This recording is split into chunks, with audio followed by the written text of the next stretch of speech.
On Wednesday, October 5th, 2022 at approximately 8:30 a.m., a young mother was found dead in her SUV and her 3 young children in the back seat. First responders realized that this mother was wearing a bulletproof vest, which led to many thinking that she knew she was a target of a shooting. 30-year-old Kira Hudson had given police evidence of abuse she was experiencing in marriage and took extra measures to protect herself by buying a bulletproof vest, but that was not enough to save her. This is a disturbing story of a mother whose life was taken by a man she once trusted. Before we dive into our story, we would like to offer our condolences to the loved ones and family of Kira Benefield, especially her children. Let her story remind us of the importance of involving law enforcement in abuse as soon as possible. This story takes us to Buffalo in the state of New York. It is the second largest city in that state and is known as the City of Good Neighbors. When it comes to the crime rate in the city, it is quite high with an average of 53 homicides per year. Additionally, there are 774.4 violent crimes per every 100,000 people, which is higher than the national average. Unfortunately for Kira, she would be one of those people. Kira Hudson Benefield was from Lorain, Ohio. She was a kind person who was very close to her family members. She was an expressive, artsy person, and sometimes she would wear brightly colored wigs, and her body was adorned with tattoos. If there was one thing Kira loved, it was being a mother. She had 3 children, 2 older girls aged 5 and 9, and a 6-month-old son who she gave birth to on the 1st of April 2022. She always posted pictures of her children on social media when she would take them to amusement parks. Kira was also very close to her family, and she lived in the same county as her mother and sister. Some days, they would help take care of the children when she was busy with work. That way, she was able to balance her professional and personal lives. Her eldest daughter was with her ex-boyfriend Andrew Hodge, who she still had a friendly but distant relationship with, but her other children were with her husband Adam Benefield. 1, 2, 3. He can lift me. Of course I can. He can lift me. You on my feet. Right, move before you drop me.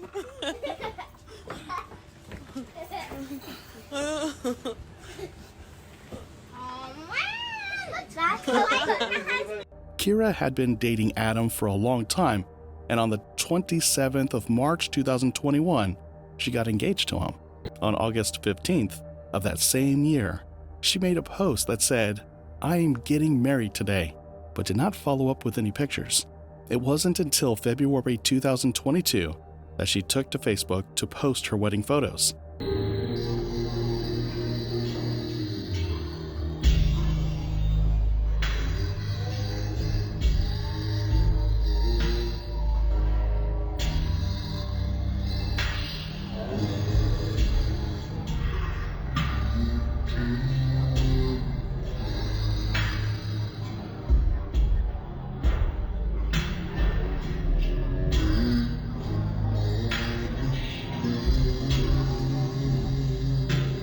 She said that it was the happiest day of her life. She also called Adam her lifetime friend partner and said he loves her with every breath he has. Although they looked like the perfect couple, no one knew that behind closed doors, she was going through unbelievable pain. Unfortunately, the union became abusive and Kira tried her best to fight back. According to a friend, Adam had a bad temper long before they got married, but he always apologized whenever he hit her and promised to change.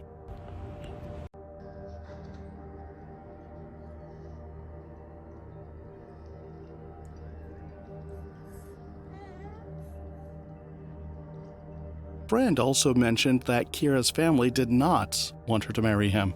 They were so scared for her and tried to reach out to Kira, but she felt like she was fine. Looking at the timeline of her having a quiet ceremony on August 15th, 2021, and giving birth in April 2022, the reason for her wanting to marry him might have been because she was already pregnant. If that was the case, Kira might have wanted to build a family rather than have another baby daddy. That's why she married Adam. She was also very much in love with him and always posted about their life together. But that was not enough to keep their union together.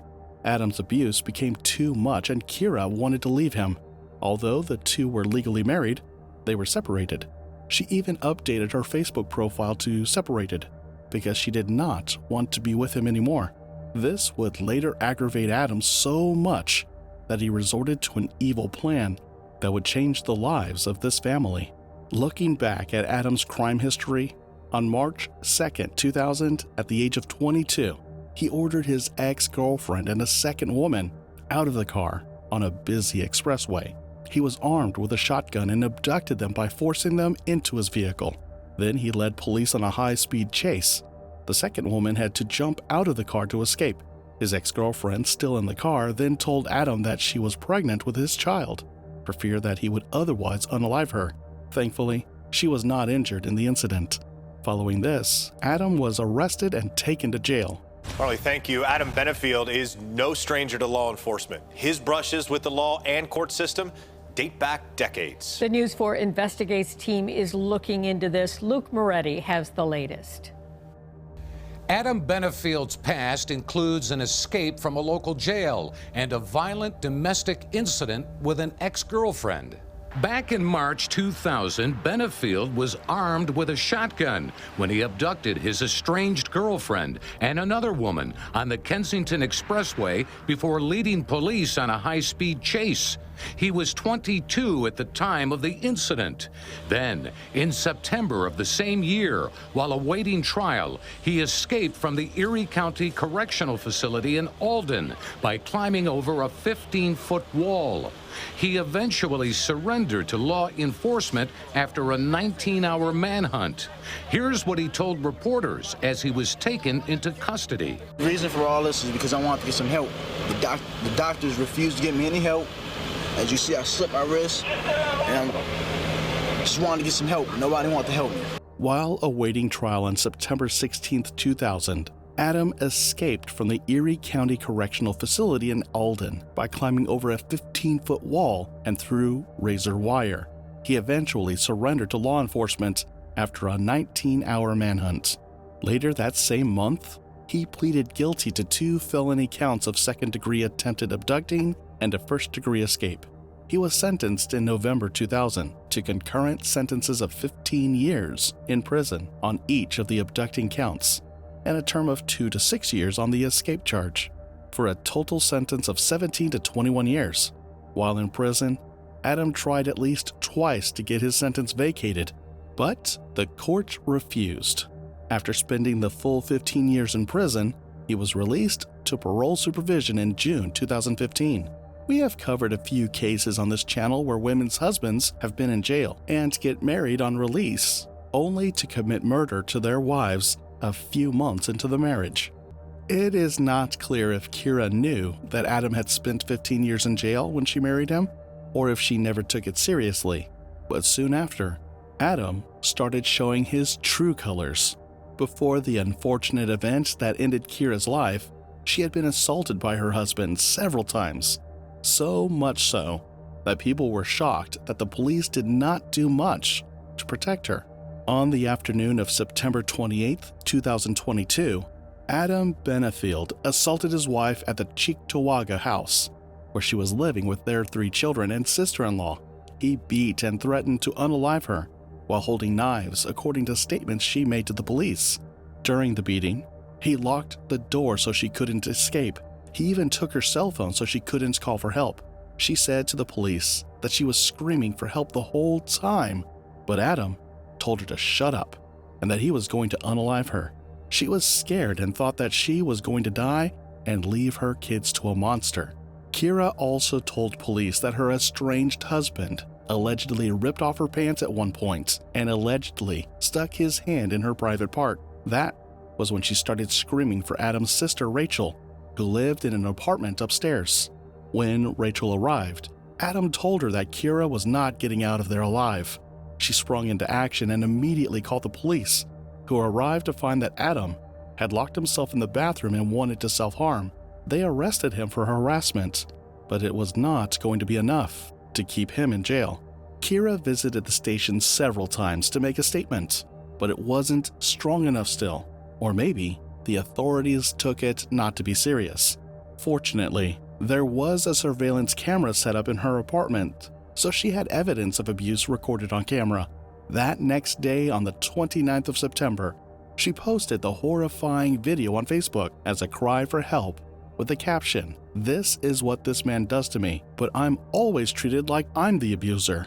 All of this was still not enough to get prosecutors to charge Adam Benefield with anything higher than misdemeanors. Kira was also examined at the scene because she was having pain in her wrist, but there was no obvious injury. That's why the police only charged Adam with misdemeanors. Yet, on October 4, despite Kira's obvious fear and abuse, Adam wasn't taken into immediate custody. He was released because of the low-level charge. Adam wasn't just some run-of-the-mill violent man. He was a convicted felon with a history of abducting.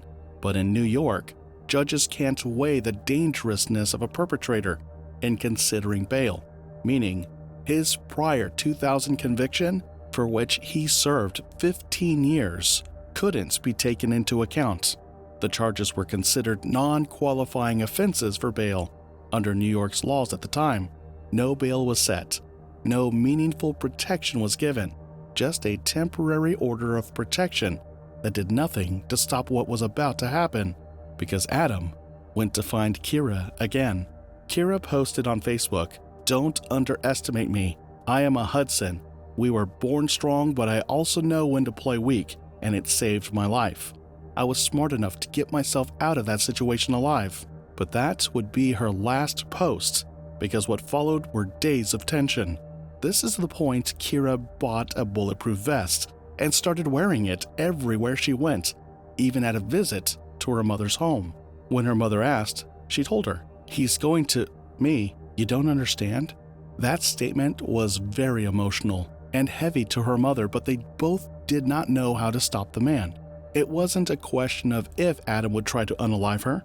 It was when. Her sister, Montasia, said that Kira was trying to get all the help she could and was even going to court so she could fight for custody of the kids. She also stopped staying in her apartment and moved to her mother's house instead. Unfortunately, on the 5th of October, just one day after Adam was released, and the day Kira was supposed to go to court, she woke up early to prepare her kids and later drove off to drop them at school. On that fateful morning, Adam Benefield rammed his car into the front of Kira's SUV, forcing it to a stop. Then, without hesitation, he stepped out with a shotgun, aimed, and fired. A single gunshot to Kira's head, and he was gone. It was over for Kira in seconds. Her children were trapped in the back seat, witnessing their mother's murder, her lifeless body hanging in the car seatbelt, unable to comprehend the horror unfolding in front of them. Police were called to the scene, but Kira was long dead. Although Adam was initially a person of interest, in just 3 days a warrant was out for his arrest, and there was even a $7,500 reward for information regarding his whereabouts. And good evening, everyone. I'm Jeff Perrault. There is a new development in the killing of a woman on Buffalo's east side 3 days ago. Adam Benefield was initially a person of interest in the fatal shooting of Kira Hudson. Now, according to Buffalo Police Commissioner Joseph Gramaglia, Benefield is a suspect in that shooting. The victim was shot and killed in her car on Shawnee Avenue with her children in the back seat. Investigators say prior to the shooting, Hudson was scared for her life and had been wearing a bulletproof vest. Police say an arrest warrant for Benefield has been issued, and the U.S. Marshals are involved in the search. A massive manhunt for Adam Benefield started. Law enforcement was scrambling to catch the man. They had let slip through their fingers.